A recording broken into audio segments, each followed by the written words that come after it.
யூதர்களும் ஆசாரியர்களும் அதிகாரிகளும் பெரியவர்களும் வேலை செய்கிறவர்களும் ஏக மனதாய் எழுந்து கட்டுவோம் என்று தங்கள் கைகளை இணைத்து கொண்டதினாலே நெகேமியா காலம் தாழ்த்தாமல் இந்த மதில்களை வாசல்களை கட்ட ஆரம்பிக்கிறதை நெகேமியா 3ஆம் அதிகாரத்திலே நாம் பார்க்கின்றோம்.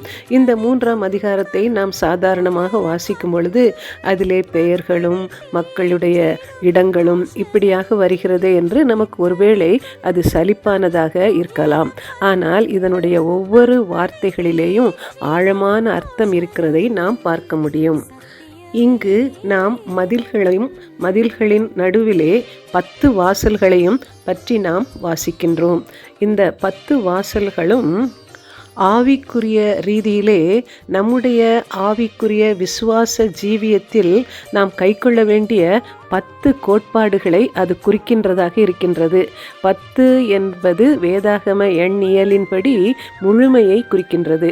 எனவே நாம் நம்முடைய ஆவிக்குரிய ஜீவியத்திலே முழுமை அடைய வேண்டும் என்று நாம் விரும்புகிறோம்.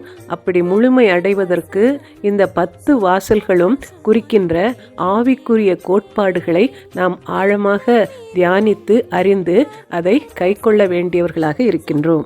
வெளிப்படுத்தின விசேஷம் 21வது அதிகாரம் 2ஆம் வசனம் சொல்கிறது, யோவானாகிய நான் புதிய எருசலேம் ஆகிய பரிசுத்த நகரத்தை தேவனிடத்தினின்று பரலோகத்தை விட்டு இறங்கி வர கண்டேன். அது தன் புருஷனுக்காக அலங்கரிக்கப்பட்ட மணவாட்டியைப் போல ஆயத்தமாக்கப்பட்டிருந்தது. எனவே புதிய எருசலேம் என்பது ஆயத்தமாக்கப்படுகிற மணவாட்டியை குறிக்கின்றதாக இருக்கின்றது. எப்படி இங்கே எருசலேம் நகரத்தினுடைய வாசல்கள் அங்கே புதுப்பிக்கப்பட்டு கட்டப்படுகிறதோ நெகேமியாவினால, அதை போல பரிசுத்த ஆவியானவரால நாமும் கூட 2ஆம் வருகையிலே மணவாளனாகிய இயேசு கிறிஸ்துவை சந்திப்பதற்கு மணவாட்டியாக இந்த ஆவிக்குரிய வாசல்களை கட்டி எழுப்ப வேண்டியவர்களாக இருக்கின்றோம்.